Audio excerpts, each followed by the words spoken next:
Netflix பார்த்தீங்கன்னா இந்த 2025ல நம்ம மைண்ட் ஆக்குபை பண்ணியிருக்கு. அந்த அளவுக்கு அவங்களோட ஒரிஜினல் வெப் சீரிஸ் ஆகட்டும், மூவிஸ் ஆகட்டும், இந்த மாதிரி நிறைய விஷயங்களை வந்து பண்ணிட்டு வந்துட்டு இருக்காங்க. இப்போ பாலிவுட்ல நம்ம ஷாருக் கான் அவர்களுடைய மகனான ஆரியன் கான் இயக்குன பேட்ஸ் ஆஃப் பாலிவுட் அப்படிங்கிற ஒரு வெப் சீரிஸ் பார்த்தீங்கன்னா வெளியாச்சு. இது அங்க இருக்கிற மக்கள்கிட்ட கொஞ்சம் வரவேற்பும் பெற்றது. இது தொடர்ந்து நிறைய வெப் சீரிஸ்கள் ஆகட்டும், படங்கள் ஆகட்டும் நெட்ஃப்ளிக்ஸ் வந்து உருவாக்க ஆரம்பிச்சாங்க.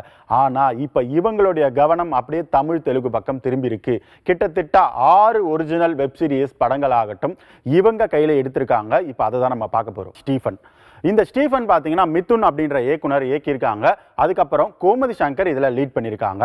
இந்த ஸ்டீஃபன் படத்துடைய கதை என்ன அப்படின்னு சொல்லி பார்த்தோம்னா, ஸ்டீஃபன் அப்படிங்கிறது பார்த்தீங்கன்னா ஒரு கிரைம் த்ரில்லர் ஸ்டோரி. நம்மள வந்து சீட் கார்னர், அதாவது சீட் எட்ஜில் வந்து பார்க்கக்கூடிய ஒரு த்ரில்லர் ஜோனரில் அமைஞ்சிருக்கக்கூடிய ஒரு படமாக பார்க்கப்படுது. இதெல்லாம் தாண்டி ஒரு கேஸ் நடக்குது. அந்த கேஸில் பார்த்தீங்கன்னா அந்த கேஸுக்கு சம்பந்தப்பட்ட கில்லரை வந்து மதிப்பிடக்கூடிய ஒரு மனநல மருத்துவரை பற்றி சொல்லக்கூடியது தான் இந்த படம். ஒரு கட்டத்தில் அந்த மனநல மருத்துவரே இந்த கில்லரால பாதிக்கப்படும் போது அதுல இருந்து அவர் எப்படி தப்பிச்சாரு அப்படிங்கிற விஷயத்தையே ரொம்பவே இன்ட்ரெஸ்டிங்கா சொல்லியிருக்காங்க இந்த ஸ்டீஃபன் படத்துல. அடுத்து வந்து நம்ம ஒரு வெப் சீரிஸை பத்தி பேச போறோம். அதை யார் இயக்கியிருக்காங்க அப்படின்னு சொன்னீங்கன்னா பாலாஜி மோகன்.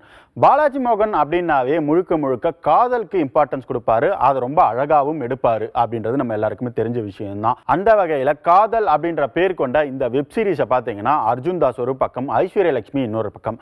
அதாவது இப்போ இருக்கிற ஜெனரேஷன் எந்த வகையான ஒரு காதல், அவங்களுடைய காதல் எந்த வழியா கொண்டு போகுது, எதிர்பாராத விதமா 2 பேர் சந்திக்கிறாங்க. அவங்க சந்திக்கிறதுக்கு என்ன காரணம், அவங்களுக்கு பின்புலம் என்ன அப்படிங்கிற விஷயத்தையும் ரொம்பவே அழகாவும் ஃபன்னாவும் சொல்லியிருக்காங்க இந்த காதல் வெப் சீரிஸ்ல.